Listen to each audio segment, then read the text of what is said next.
Luzon, Visayas, and Mindanao, sumuko na po sa pulisya ang tinuturong ng hold-up at pumatay sa isang turistang taga New Zealand. Pero hindi po yan para akuin ang mga krimen. Sa bahaging ito ng Pasig City, lumutang ang 25 anyos na si John Moore Manalo para sumuko sa Southern Police District. Si Manalo ang sinasabing bumaril at nakapatay sa New Zealand national na si Nicholas Peter Stacey kamakailan, habang pinagtatanggol daw ang kanyang nobya.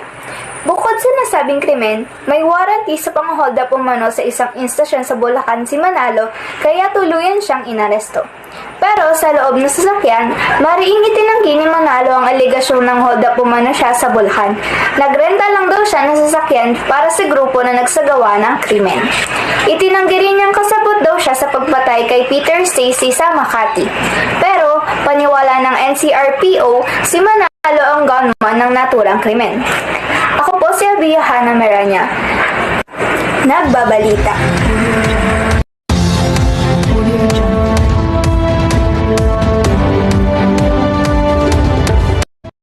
Bilang tugon sa inflation, may pinaplanong bagong round ng targeted cash transfer ang gobyerno, tig 1,000 pisos sa lagpas 16 million beneficiary.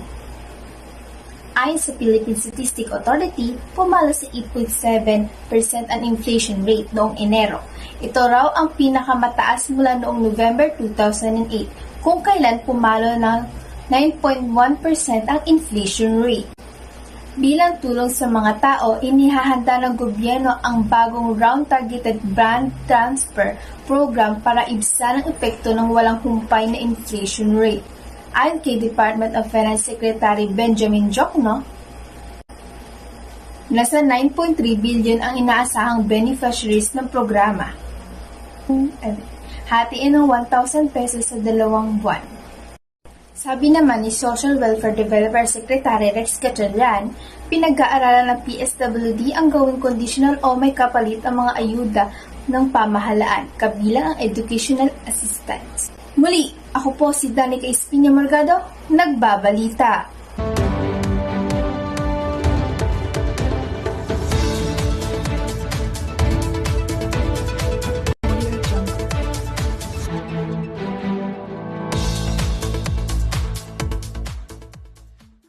And for the weather news, wala pang namamataang sama ng panahon na bagyo. Ngunit may ibang lugar po na uulanin ngayong weekend. Localized thunderstorms at hanging amihan ang makakaapekto sa bansa. Ayon sa Pag-asa, posibleng lumakas pa ang amihan sa mga susunod na araw at umabot muli hanggang Visayas. Base pa sa datos ng Metro Weather, may pag-ulan sa Cagayan Valley, Cordillera, Aurora, Quezon, Zambales, Bataan, Mindoro, Palawan at Bicol Region. Gayon din halos ang mararanasan sa linggo.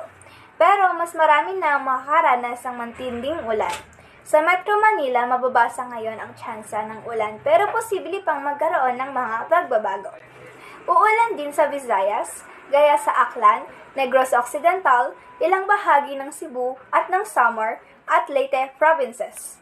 Muling mararanasan sa linggo, lalo na sa hapon. Sa hapon din iulanin ng malaking bahagi ng Mindanao bukas. May heavy and dense rain, kaya maging I am ready po sa pagbagsa ng baha o pagguho ng lupa, bahagyang mababawasan ng ulan pagsapit ng linggo. Sa mga maglalayag o tatawid ng dagat, paalala pa rin pong magiging maalan sa ilang bahagi o baybay ng Northern Luzon dahil sa amihan. And I am Abia Hana Maranya for the weather news.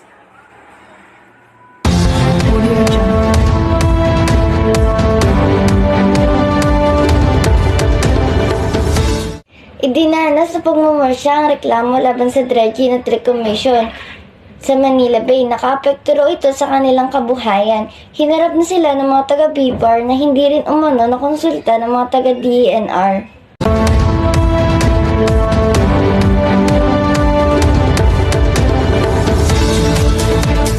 Huling-huli sa CCTV ang isa na namang pananambang sa isang local official sa gitna ng rush hour sa Rojas Boulevard sa Pasay. Ang sugatan ay isang mayor ng Dato Montawag, Mindanao del Sur.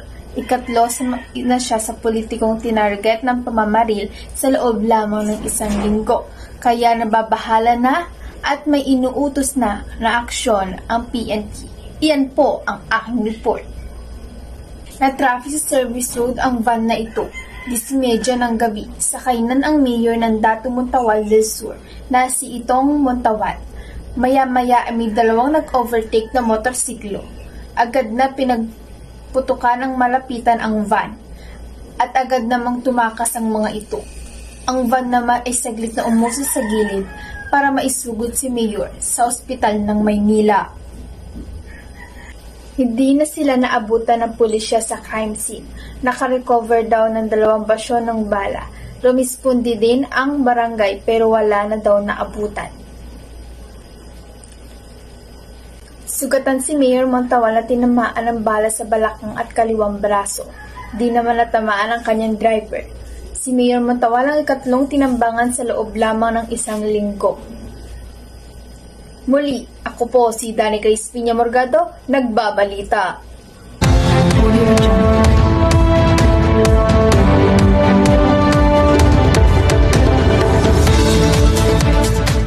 And for our showbiz news, may big reveal si TikTok vlog host Rabia Mateo kaugnay ng kanyang love life. Nagpropose daw ng kasal ang isa niyang ex pero nagkahiwalay rin sila. Iniwanan mo ba siya dahil sa corona? Hindi, Tito Boy. Oh my God. Hindi. Bakit? Bakit kayo I mean, I wanna learn. I think this is the first time na sasabihin ko sa Okay. TV, but he proposed to me, Tito Boy. Oh. And I was so young that time, I wasn't ready. Yan ang naging revelasyon ni Miss Universe 2020 at TikTok vlog host Rabia Mateo sa kanyang pagharap sa Fast Talk with Boy Abunda kanina. Naging open si Rabia sa matters of the heart, particular na sa naging dahilan ng breakup nila noon ng kanyang ex na si Neil Salvacion. When I won Miss Universe Philippines, parang sabi ko, ito na yung time ko para makapag-ipon, para mabilhan ko yung nanay ko ng bahay, para mapagpatuloy ko man kung gusto pa ng kapatid ko mag-aral. So parang ako po yung breadwinner eh. And dahil wala akong dad, parang nasa akin lahat ng responsibilidad na yun.